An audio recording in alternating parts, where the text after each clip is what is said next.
Women Making Moves, where we celebrate the moves that women are making. My name is Amy Pons. I'm a Master Certified Life Coach and an energy healer. I'm joined today with Michelle Minnikin. Michelle is a chartered psychologist, coach, author, and co-founder of multiple businesses with her partner, James Eves. With more than 20 years in leadership, organizational development, coaching, and personal development, Michelle is passionate about transformative change. She specializes in positive psychology, guiding individuals towards clarity, purpose, and fulfillment with warmth and playfulness. Michelle's journey towards self-awareness began with an ADHD diagnosis in 2020, leading her to explore societal conditioning, which ultimately led to the writing of her first book, Good Girl Deprogramming, released in November 2023. Based in Newcastle upon Tyne, she enjoys family life with James, her son Oliver, and their 4 pets. Michelle, welcome. Thank you so much for having me. Good Girl Deprogramming. So first of all, I love the parts of your bio where you use the words warmth and play, and that really resonates with me as an energy healer and coach as well, and a warrior toward workplace psychological safety and intersectional feminism. So healer and warrior energy is really a fun intersection for me on any given day, especially this week in my lateral luteal phase of my menstrual cycle. We'll see how that plays out. But it's really beautiful to embrace both. I feel really kindred with you in that it feels amazing to be able to guide individuals back to their unique brilliance in which they may never had a chance to fully embrace because of the programming. Michelle, do you think that one of the more telling or common traits of a good girl is constant apologizing? Oh God, that's like one of the big signs. Oh, boy. Apologetic, actually sorry for living, sorry for existing. But then you've got the apologetic language around that. So, I need to just ask you a little question. I hope that's okay, talking quickly, because we know we're going to be interrupted. One of the women I met at the retreat last week, I said, stop saying sorry. And she was like, don't tell me what to do. I'm like, oh, you're so right. And we had a conversation about it. And I said, okay, may I reframe? And she said, yes. I said, might you consider that you have nothing to apologize for? And she was like, ooh, I like that. I don't like to command a woman not to apologize, but I will say something like, there's nothing to apologize for. You didn't do anything wrong. Well, you mentioned this is like one of the top ones. Is there like a top 10 traits of a good girl? Saying just a lot. Just need to bother you. Actually, bother. Just please. That tentative language. Judging other women. I went through years of hating Angelina Jolie. It's like, what has Angelina Jolie done to me? I was told by the media that she is the bad woman who stole Jennifer Aniston's child. Jennifer Aniston's partner, and because of that, she's now barren, and it's all Angelina Jolie's fault. It's like, Jennifer Aniston's like a squillionaire. If she wanted a kid, she'd be able to find various methods to have one. What else? That internalized misogyny. So it's that men hate women, women hate women. It's the one thing we can all agree on. You see it every day, and it's painful. It's criticizing. It's constantly being on a diet because you're too chubby. Not feeling good enough, self-doubt. I hesitate to say the word gossip because gossip is actually a way of keeping women safe. Yeah. So it was invented and then it was demonized because certain other humans didn't want women to be safe and to talk to each other, because the sight of that women gathering, it's not ideal. It's people-pleasing. And in terms of what that looks like at work, because this is where it really, really comes out.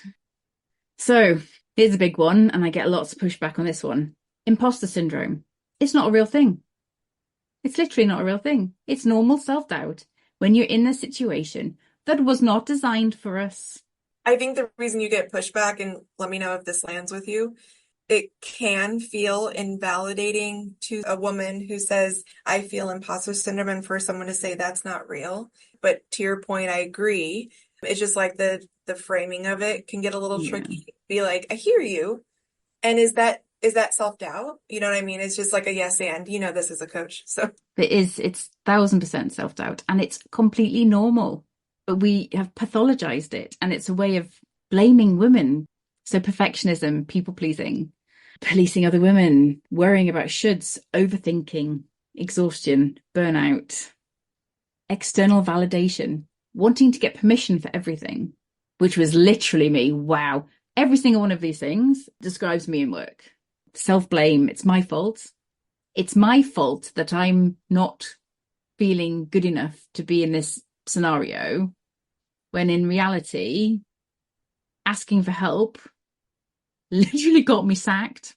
But asking for help, we're raised on this fiction that we can have it all and we can do it all and we can be independent and not need anybody else. And my number one tip for women is find your tribe.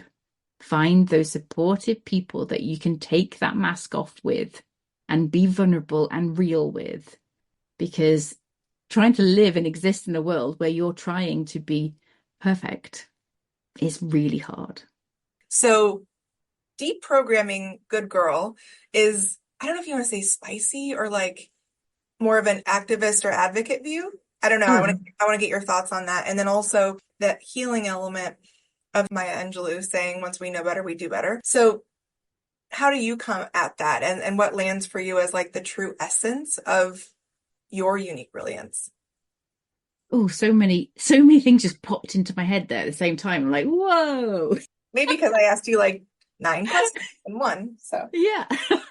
But yes, please do guide me because I do have a tendency to go off on one. But yes, I think you're born, you're a perfect blank slate, and then people put things on you and expect you to carry them around your entire life, all of these shoulds and expectations and, stereotypes that you have to fit into. And, we're lugging all of this heavy stuff around and it is exhausting. And then we wonder why, we don't know what we want and we don't know who we are. And we're just listening and looking for the next person to show us the way and the light. And it's all about unraveling all of that stuff and lovingly throwing it in the sea and then coming back to who you are at your essence.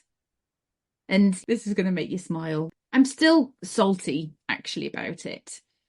But Simon Sinek, find your why.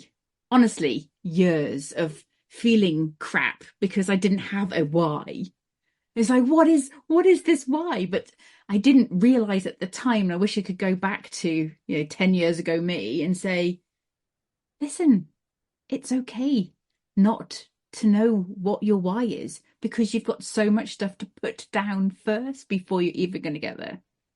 I'm more in an energetic vibe, soul wavelength. And so to your point, it's not just like a course you can take or like a book you can read, or in my opinion, it's so much work to figure out what is yours and what is something that you learn not only in this lifetime, but I'm very spiritual. So like your entire lineage could be in you. So like all these things that aren't yours. And to even understand that, it's like getting real still and feeling the energetic rhythm of your unique soul, which is, again, not, in my experience, not an overnight uncovering. Now, I will say the awakening part of it happens pretty quickly and can be kind of jarring because you're like, oh, okay, nothing from yesterday feels good today.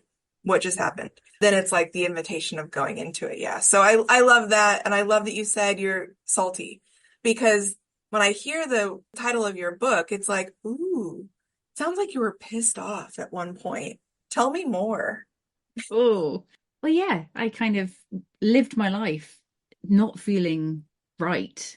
Something was missing, something was wrong. I was not good enough, or so I felt, because I couldn't live up to the standards that society placed on humans. And I didn't know until almost, well, 40. I was 40 years old before this massive, big thing.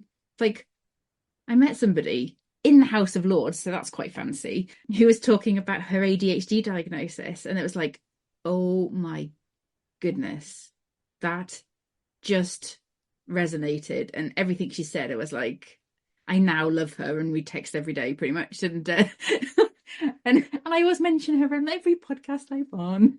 She's like my beautiful friend. And that was that. And alongside that sort of knowledge and understanding, there was so much anger and grief about what would my life have looked like if I'd had this information to work with sooner.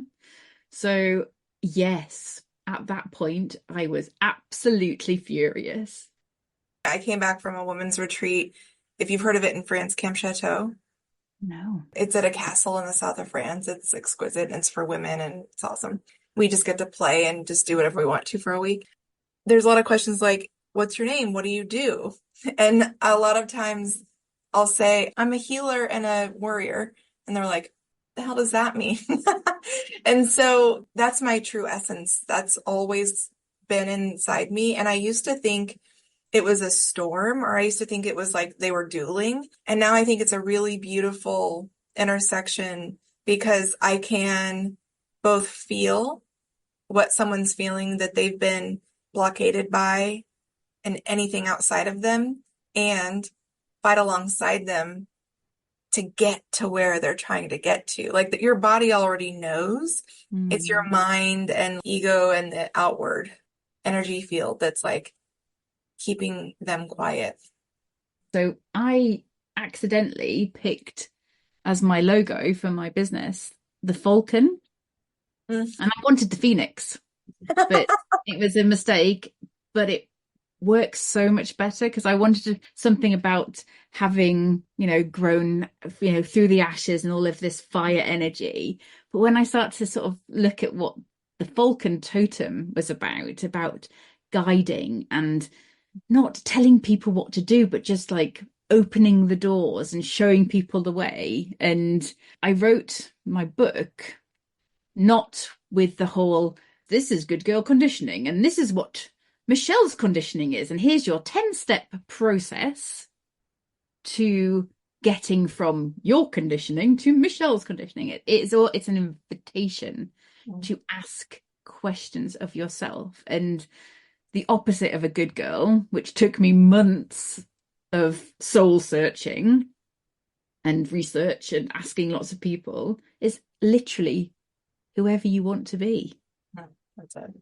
I'm not here putting things on people. So it's interesting because people want answers, and I'm not here to give you answers. I'm here to ask you questions.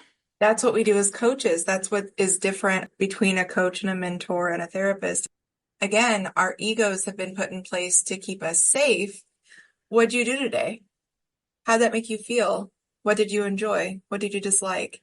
They do know. They, meaning like the person in front of you. But to your point, some of my clients were like, can you just tell me? I'm like, no, this is not how that works. So it's an honor for me to be able to be chosen when someone feels like I can create that safe space for them to explore in a place that their body, no, excuse me, not their body, their mind, their reptilian mind has like blockaded. I think of the movie Soul. I forget the in-between world where the soul is lost and you're just like hardwired into the doing and the physical experience. And the ship comes and like they do a little healing and they strip everything off and they're like, I'm free, I'm alive, yay. And then what? So it just all gets to be true. We have day-to-day responsibilities, of course, as human beings. And what could that look like if it doesn't feel joyful, warm? I can't wait to pick up your book, and we'll definitely put all of that into show notes. Michelle, what moves are you excited to be making right now? It's still exploration. So the good girl stuff, Mm-hmm. it landed on me. I didn't choose it. It chose me, which is really interesting. And then it wouldn't go away. So I had to explore it. But looking at the moment is looking at how it plays out in an organizational context. So we can train, empower, excite women as much as we want to, but we're still putting them back into organizations that were not made for us. And it's all of those barriers to our being able to bring our unique brilliance. So my focus is kind of shifting, it feels, towards the men and the context.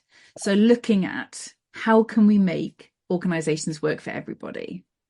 Yeah, you hit one of my buttons. So, especially in the US, I feel, and after being in corporate for 20 years, the workplace was never designed with women and people of color in mind. And it's still based on holding power over another individual, which again is rooted in patriarchy, white supremacy, colonialism, late stage capitalism. And because those systems, I love what you just said about we amp the fuck out of women Mm. and then they go back like the next day into the workplace and it's like, well, now I feel like crap again.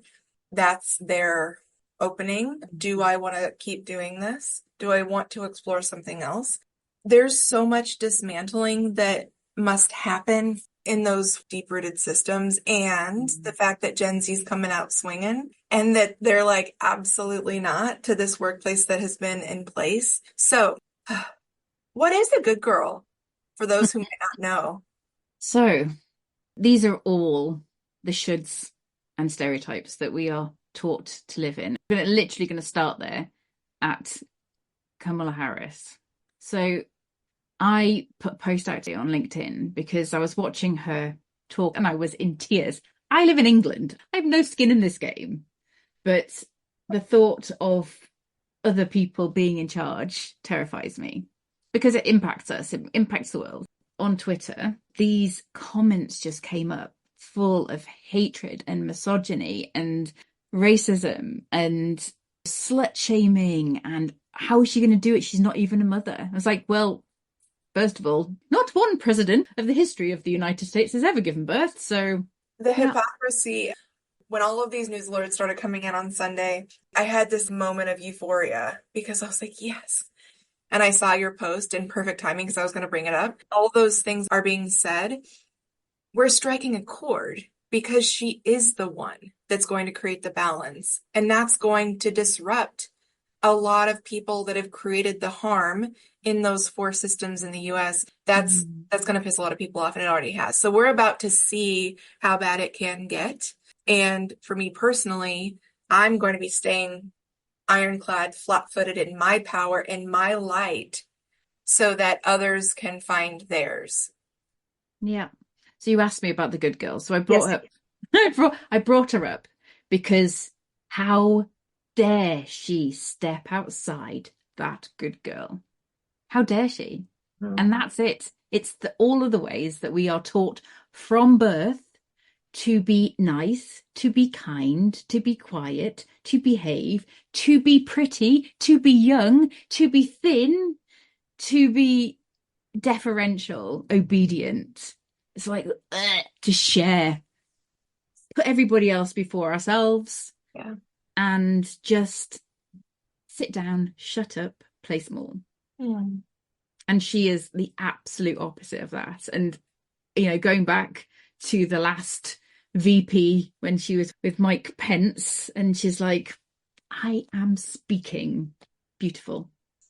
How would you share to a woman if she's been programmed to be a good girl? And it's not suggesting, to your point, it's not like going up to every woman and being like, hi, you're being a good girl right now. Not everyone's going to be ready to maybe hear that, or like, there's a lot of women who do perpetuate the patriarchy and things of that nature. So, It's like, this is where we get quite dark. So effectively, when I found out about this good girl thing, so I'm going back a little bit. mhm. So I had my ADHD diagnosis, absolute full of rage and anger, and got to a point through coaching and therapy to figure out what was Michelle and what was ADHD. But there was something else. There was this big blob of what the actual fuck.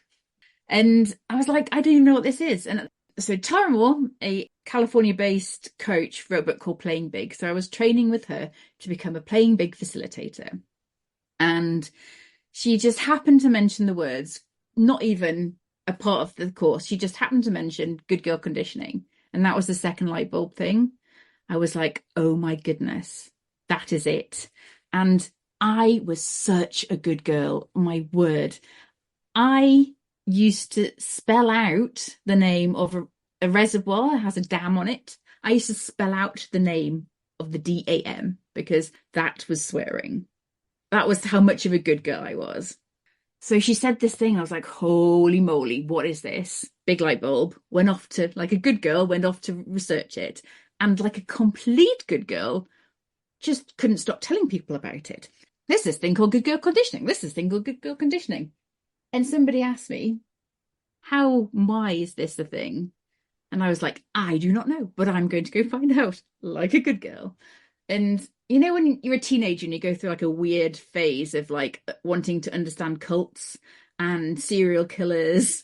I grew up in Northern Ireland during the Troubles, so there was a lot of like, terrorism and stuff. And I was like, maybe it's a cult. We're in a big cult of patriarchy, and that's how it happens. And I just came across this research from the 1950s, American social scientist called Albert Biderman, who was asked by the US military to figure out why so many American prisoners of war were defecting to China.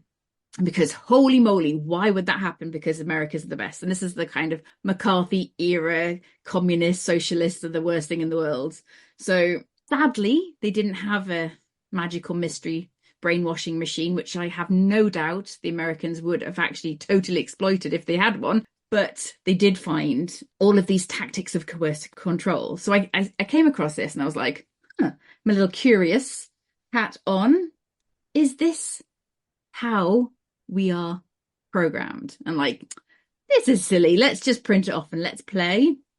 And within half an hour, it was full of writing.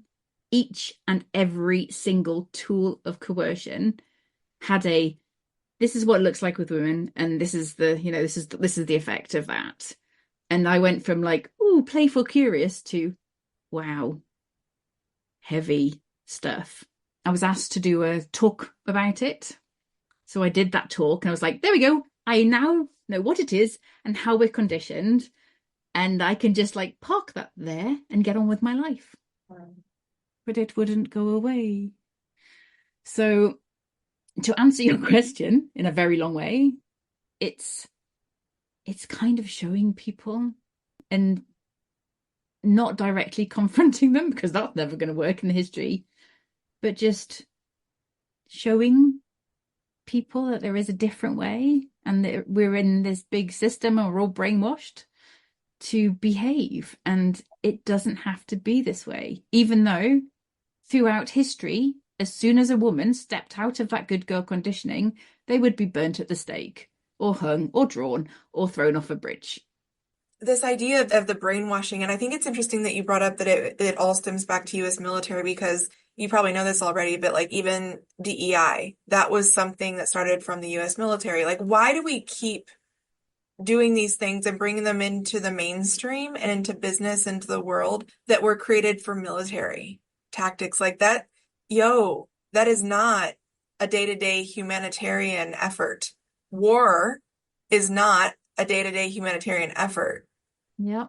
We blame. I always take everything back to the Roman conquest. But yes, that's how organizations are set up, isn't it? There's some Yeah, dude, normally a white dude, in charge at the top, and they have their layers of senators and managers and copy you paste.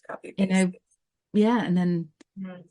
women weren't even thought of No, in those scenarios. And yeah, rather controversially, I always say that Rome didn't fall, it just morphed into the Roman Catholic Church. interesting you say that, because everyone's like, there's a lot of people in the baby boomer generation that are like, Gen Z must learn how we do business, otherwise everything will fall. And some of us are like, maybe it needs to. This is Like, two thumbs up. just like nature does, nature resets when there is an imbalance. Hmm. And I believe that as humans, whether we like it or not, energetically, I know that the upgrades energetically are happening. So the reset is charging forward, and a lot of humans aren't enjoying it because they're like, we got to keep doing what we've been doing. And we're all like, no, It doesn't work. it doesn't work. So I'm curious, And let me know if you have like data on this or but like, does good girl programming, does that look the same across different cultures? So I've only looked at this from a Western Mm. culture, and there are layers, So there are randomly what's popped into my head is I had a few conversations with young widows. And if you think the good girl conditioning is bad for general population, imagine being a young widow with all of those shoulds and expectations on you because something terrible's happened to you. You've lost your partner, you might have children, and now everybody has a say on how you should live your life. So fling religion on there, fling more patriarchal cultures on top of there, and it's intersectional, as all of these things are. And yeah, so it's layers and layers and layers of shoulds and expectations and stereotypes. Boys, men are also conditioned. Yeah. And it's terrifying. You see it everywhere. The media, the papers, the politicians, that feminism has gone too far. Equality is gone too far. So that's a classic example of what I would say the screws are going to be tightening even harder the next 6 months and beyond because as more people awaken to their unique brilliance and what they do bring to this world, they're going to reject the mainstream or the status quo. And I feel like we're just going to keep seeing more of that. And I can't say this enough, like for women like you and me and those listening to stand in your light and believe who the fuck you are at all costs. And this is where it gets hard because when you start to remember who you are and not the conditioning, it's likely that there are going to be people, places, and things around you that you've cared very deeply for that may not serve that unique brilliance. Mm. And that's where you get to choose how much energy you may expend with those people, places, and things that do not serve your unique brilliance. So that's what I mean by as more awakened to I want to be a good girl. I don't want to do these different things. It's going to be really interesting how different parts of the world and different humans will triple down. So, is it fair to say that good girl programming is what white women experience? No, all of us. Oh, Yes, so I made sure that I spoke to people from all walks of life when writing this book. I didn't want it to be, here we go, here's another white woman with all of her white yeah. feminism, and Yeah, right? this is we can extrapolate this across all of the women because I'm a white woman. I have spoken to a lot of people from a lot of different Western backgrounds because, quite frankly, in those countries that don't have as much equality for women, this stuff's not needed Hmm. because it's codified in their laws and traditions and customs. We're in only 100 years ourselves from being property. Uh, There uh, are places in this world that women are property yeah, still, yeah. and giving 8-year-olds to old men to marry, it still happens daily. It's horrific, absolutely horrific. Oh my gosh. And I do believe that while one woman is not free, none of us are. Yeah, yeah. Do you ever run across women who actually enjoy being a good girl? Well, there are benefits for playing in the patriarchy.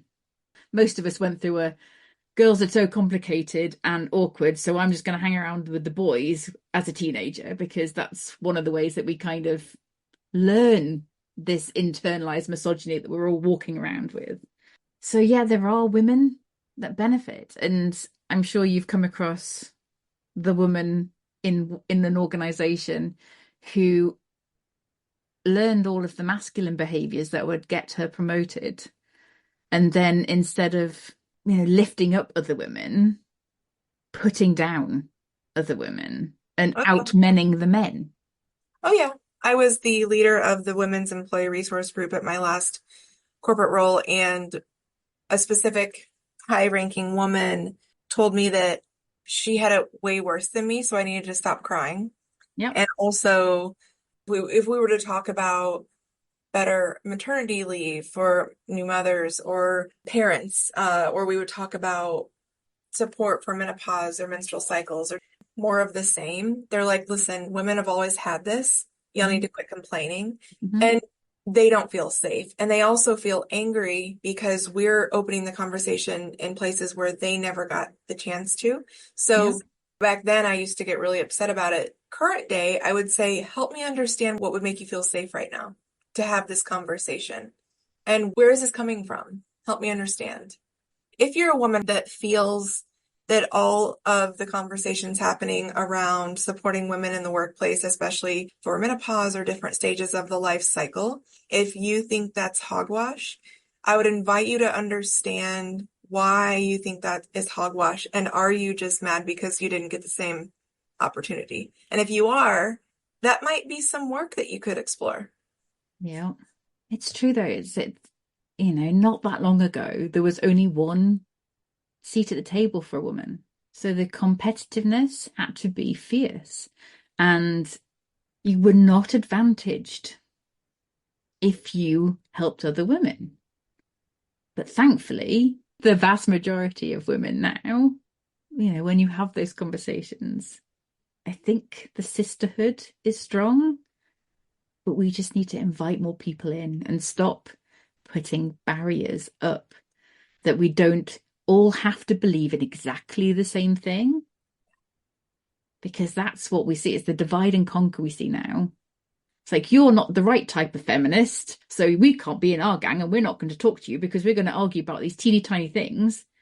When it's like, dudes, the problem is so much bigger. Let's park all of our little differences and come together because, divide and conquering is one of the tactics of the patriarchy. When I was in corporate, we would work as the women's ERG to create, like, we really did create our own table. It was like, fuck the one spot, fuck the Mm. one seat, the sharp elbow vibe of vying for that one seat. It's like, let's come over here. And we just found another way to not only create a seat, but a damn table. We worked really hard to create leadership positions within our own ERG that gave clout. So, Michelle, I know you talked about there's benefits to being a good girl. What does the conversation look like these days with both women who enjoy being a good girl, but also women who want to break out of good girl? Is it similar? Is it different? I think it's almost it's that low-hanging fruit thing. As with anything, there will be people that are open to recognizing this. And and I'm sure you recognize this, we can put so much time, effort, and energy into trying to make things 100% perfect, which is a good girl thing. And we just need to move that dial down a bit and get the low hanging fruit over first. And then, it's that whole like adoption curve of this stuff. The people will get there eventually, but they need to see it. People learn in different ways. People will be targeted in different ways. People care about different things. And quite frankly, the tool of coercion, that was the biggest kick for me. It took me 6 months to write this part of the book, 6 months to write one chapter. Was all about all the ways that women are tired and are kept tired on purpose. That second shift that we have, when even if we don't have children, we still have to maintain a perfect household and be a perfect daughter and neighbor and friend and all of that stuff. And all of the different ways that we are supposed to be, young, beautiful, skinny, hungry, God forbid we have muscles. And so all of those ways that we are tired, so we need to reach people with absolute compassion where they're at now.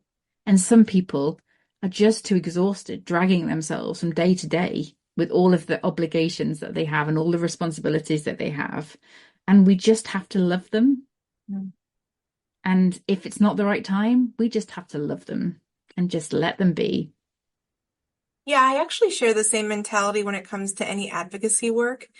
There are going to be days when you wake up and you're like, I don't want to fight today. I just want to be soft and just go inward today and allow yourself for that. It doesn't make you any less of an advocate or an activist or a badass or an incredible whatever, what have you, if you just need a day to be soft.